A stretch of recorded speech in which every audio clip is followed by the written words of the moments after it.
Hello students, कैसे आप सभी। स्वागत करता हूं फिर से आपके अपने YouTube channel Indian Guruji with math classes में। पिछली क्लास में हमने क्लास 10th का मैथ स्टार्ट किया है और उसमें हमने बहुपद पोलिनोमियल चैप्टर स्टार्ट कर दिया है। पहली क्लास में हमने बहुपद किसे कहते हैं, बहुपद कितने प्रकार के होते हैं, इसे अच्छे से समझा। जिन बच्चों ने पिछली क्लास नहीं देखी तो प्लीज़ पहले एक बार पिछली क्लास जरूर देख लें, उसके बाद इस क्लास को देखें। पिछली क्लास में हमने जो पढ़ा था आज उसका पहले हल्का सा रिवाइज कर लेते हैं, उसके बाद अपने टॉपिक पे चलेंगे। तो पिछली क्लास में हमने बहुपद पढ़ा था कि बहुपद होता क्या है। बहुपद ऐसा बीजीय व्यंजक जिसमें बहुत सारे पद होते हैं उसे बोला जाता है बहुपद यानी पोलिनोमियल। फिर हमने पढ़ा था बहुपद के प्रकार यानी बहुपद कितने प्रकार का होता है। बहुपद को हमने दो पार्टों में डिवाइड करा हुआ है कि एक तो घातों के आधार पर, एक पदों के आधार पर। घातों के आधार पर पढ़ेंगे पहले हम। नंबर एक, रेखिक बहुपद।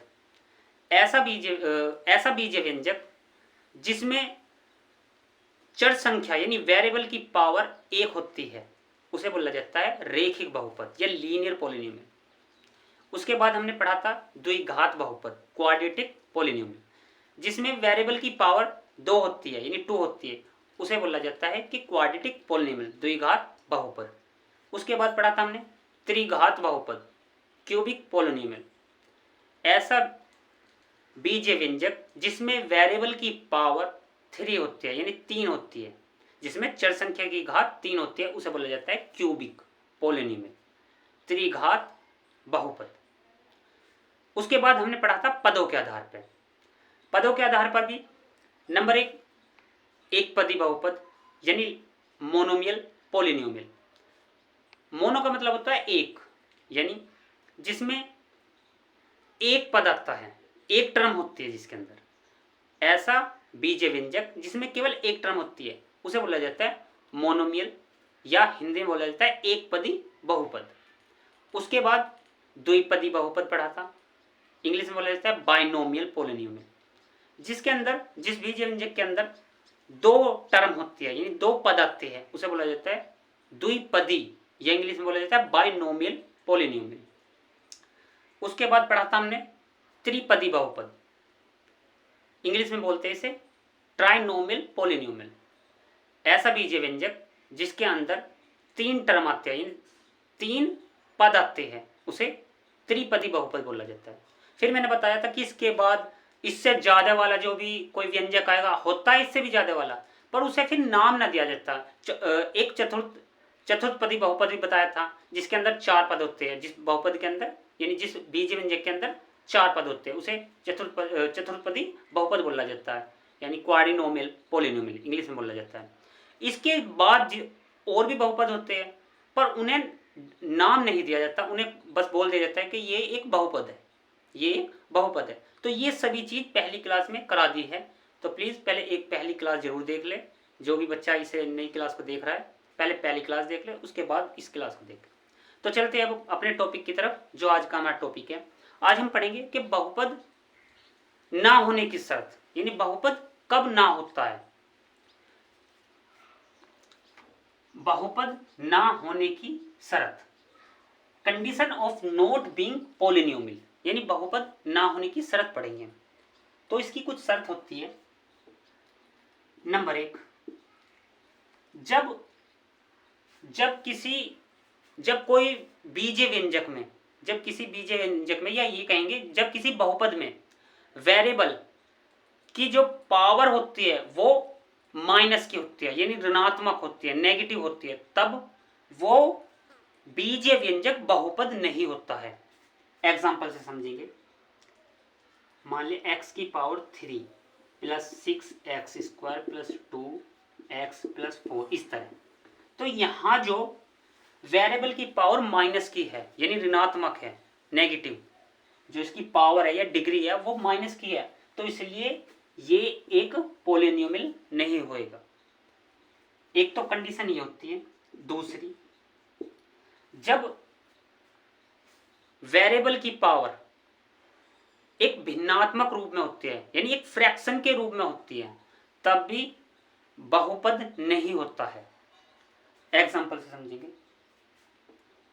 जब 3x, x की पावर लिख दी है 2/3, यानी यहां जो x यानी चर संख्या या वेरिएबल की जो पावर है वो एक फ्रैक्शन के रूप में है या भिन्न के रूप में है, भिन्न के रूप में। तो इसीलिए यहां भी बहुपद नहीं होएगा। इस बहुपद में मतलब इस बीजीय व्यंजक में यहां जो पावर थी वो किसमें है, क्या है, वो नेगेटिव है। जो वो पावर है, वेरिएबल की जो पावर है वो नेगेटिव है, यानी ऋणात्मक है। तो इसीलिए यहां भी बहुपद नहीं हो रहा, नहीं है। इस कंडीशन में भी बहुपद नहीं होएगा, क्योंकि इसमें वेरिएबल यानी चर संख्या की घात कैसी है, फ्रैक्शन के रूप में, भिन्न के रूप में। तो इस कंडीशन में भी बीजीय व्यंजक एक बहुपद नहीं होएगा। उसके बाद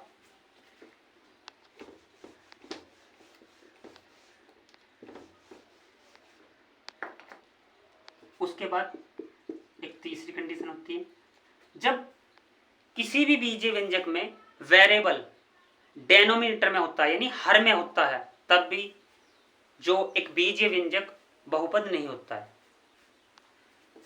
जैसे 4/x प्लस 6 कुछ इस तरह। तो तब अब यहां भी इस कंडीशन में भी बहुपद नहीं होगा, यहां भी पॉलिनोमियल नहीं है। फिर समझ लीजिए इस बात को, जब किसी भी बीजीय व्यंजक में x यानी वेरिएबल जो किसी संख्या के बटे में होता है, अपोन में होता है, यानी डेनोमिनेटर की जगह होता है, डेनोमिनेटर यानी हर। यदि कोई वेरिएबल अपोन में रखा हुआ है तो इस कंडीशन में भी बीजीय व्यंजक एक बहुपद नहीं होएगा। इस तरीके का एग्जांपल और देख लेंगे। 3/y प्लस के 6y प्लस 2 या ये स्क्वायर ले, ठीक है। यहाँ भी बहुपद नहीं है, इस कंडीशन में भी बहुपद नहीं है, क्योंकि दोनों जगह वेरिएबल क्या आ रहा है, अपोन में आया हुआ है, यानी डेनोमिनेटर में आया हुआ है। इस कंडीशन में भी बहुपद नहीं होता है।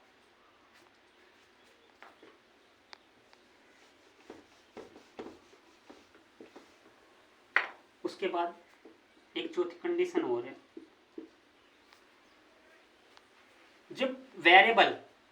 जब किसी भी बीजीय व्यंजक का वेरिएबल यानी चर संख्या एक रूट के अंदर आएगी, रूट में इस तरीके से √x प्लस 4, तो इस कंडीशन में भी बीजीय व्यंजक बहुपद नहीं होएगा। और देख ले एक दो एग्जांपल इसका। प्लस 6x माइनस 2, तो यहाँ भी ये बीजीय व्यंजक एक बहुपद नहीं है। एक चौथी कंडीशन ये है। तो ये वे कंडीशन है जिसमें कोई भी बीजीय व्यंजक बहुपद नहीं होता है। बाकी इन्हें छोड़ के हर कंडीशन, इन कंडीशनों को छोड़ दो, बाकी सभी जगह एक बीजीय व्यंजक बहुपद होता है। ये थी बहुपद ना होने की शर्त जो अभी पढ़ी थी। इन कंडीशनों को, इन स्थितियों को छोड़ दो, बाकी कंडीशन में बहुपद होता है। अब बात करेंगे बहुपद की घात या पॉलिनोमियल की जो डिग्री है उसके बारे में बात करेंगे।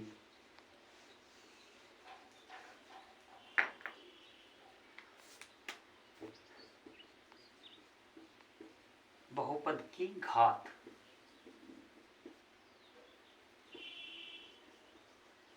डिग्री ऑफ पॉलिनोमियल,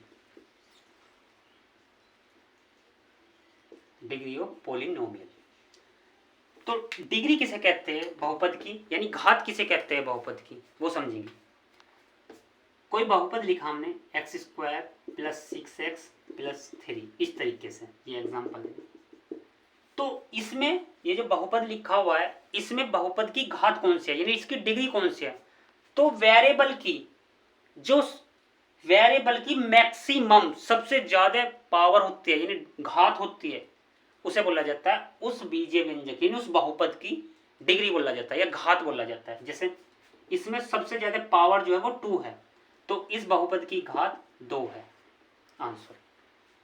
ये जो एग्जाम्पल लिखा हुआ है, ये जो बहुपद दिया हुआ है बोर्ड पे, इसमें जो वेरिएबल की जो सबसे अधिक पावर है वो उस व्यंजक की यानी उस बहुपद की घात होती है, यानी डिग्री होती है। एक और एग्जांपल समझेंगे।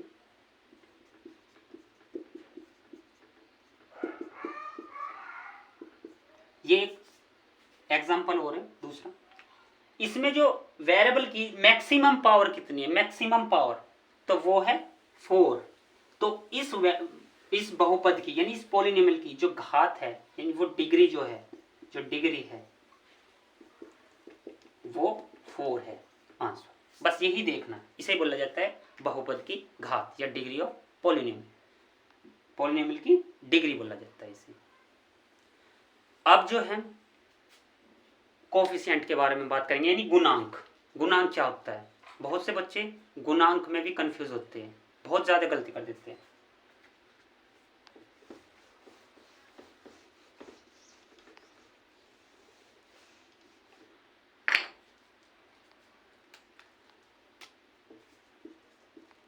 गुणांक इंग्लिश में बोला जाता है कोफिशिएंट। कोफिशिएंट गुणांक क्या होता है? एग्जाम्पल से समझेंगे इस बात को भी। मान ली कि ये लिखा हुआ है कोई बहुपद सी, और हमें एक्स स्क्वायर का गुणांक देखना है, गुणांक या एक्स स्क्वायर का कोफिशिएंट देखना है। तो इसमें गुणांक बोलते हैं जो उस वेरिएबल की गुना में रखी हुई है संख्या, उस वेरिएबल की, जिस वेरिएबल की भी बात करें कि एक्स स्क्वायर का गुणांक क्या है या एक्स का गुणांक क्या है, तो बस ये देखना है कि उस वेरिएबल यानी उस चर संख्या की गुना में कौन सी संख्या रखी है, वही उसका गुणांक कहलाया जाता है। एक्स स्क्वायर, यहां क्वेश्चन में ये कहा गया कि एक्स स्क्वायर का गुणांक यानी कोफिशिएंट बताना, एक्स स्क्वायर का coefficient, coefficient of x square. तो एक्स स्क्वायर की गुना में क्या रखा हुआ है इस टाइम? 3। तो आंसर है इसका 3। अगर मैं ये आपसे ये बात पूछूं कि इस टाइम कि एक्स का कोफिशिएंट क्या है, तो आप बताओगे एक्स का कोफिशिएंट क्या है? 4। तो एक्स का कोफिशिएंट क्या है? 4। बस इसे ही बोला जाता है गुणांक यानी कोफिशिएंट। आशा करता हूं कि ये क्लास को आपको बिल्कुल अच्छी लगी होगी। अगली क्लास में हम क्लास 10th के जो एग्जाम्पल हुए और एक्सरसाइज शुरू कर देंगे। आज हमने बस इन 2 क्लास में जो बहुपद है यानी पॉलिनोमियल उसका बेस क्लियर करा था। कल अगली क्लास में, नेक्स्ट क्लास में हम क्वेश्चन शुरू कर देंगे। तब तक के लिए जय हिंद।